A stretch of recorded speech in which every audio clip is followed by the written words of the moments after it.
Hola chiquis, hoy vamos a aprender las partes del cuento. Cuando nosotros leemos o escribimos un cuento, siempre tenemos que comenzar con una introducción. ¿Qué es la introducción? El inicio del cuento. Cuando nosotros leemos siempre empieza como había una vez, o hace mucho tiempo, o en un lugar muy lejano, y puede también comenzar de un montón de formas más. Pero esto no es lo único, también tenemos que pensar en otras cosas, como por ejemplo los lugares. ¿En qué lugar va a ocurrir la historia? Veamos algunos ejemplos. La historia puede transcurrir en una casa, en una cueva, en una carpa, en una calle, en una montaña rusa. También tenemos que fijarnos el tiempo.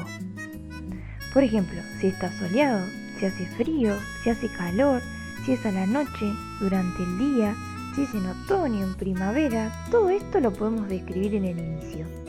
Y lo más importante, los personajes. ¿Qué personaje voy a utilizar para mi cuento?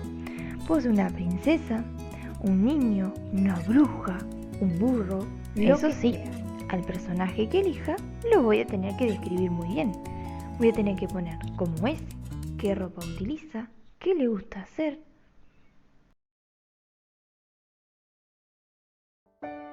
Érase una vez, en un lugar muy lejano, una niña muy bonita.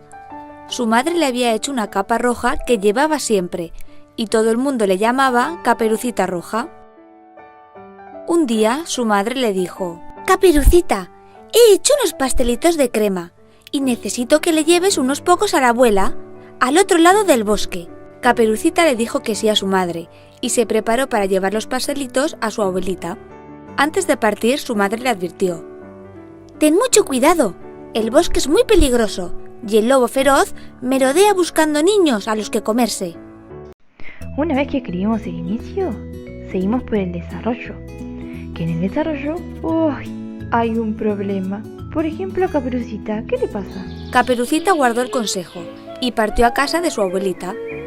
Mientras caminaba por el bosque, Caperucita vio al lobo, que era enorme, y este le dijo: ¿A dónde vas, niña? «A casa de mi abuelita, a llevarle unos dulces», contestó Caperucita. El lobo pensó que no estaba lejos, dio media vuelta y se fue. Entonces Caperucita se detuvo a coger flores y pensó que ya no tenía nada que temer, ya que el lobo se había ido. Pero el lobo, que era muy listo, había ido a casa de la abuelita.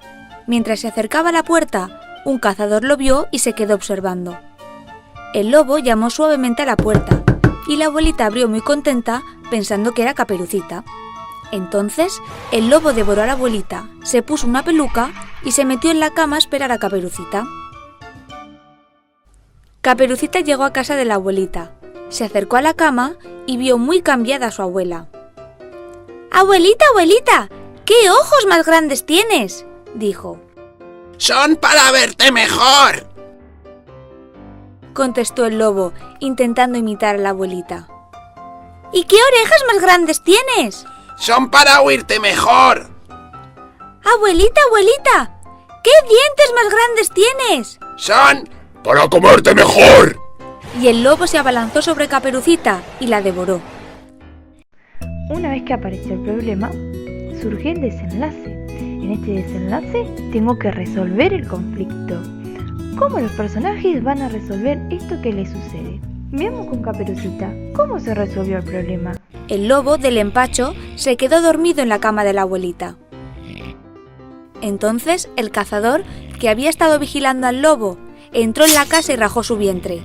Allí encontró vivas a Caperucita y a la abuelita. Para castigar al lobo, el cazador le llenó la barriga de piedras y volvió a coserlo. Cuando despertó, se sentía tan pesado que cuando fue a beber agua al río, cayó al agua y se ahogó.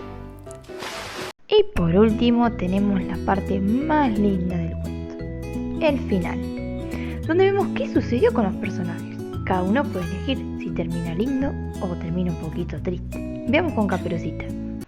Y así Caperucita aprendió una valiosa lección: no hablar con desconocidos.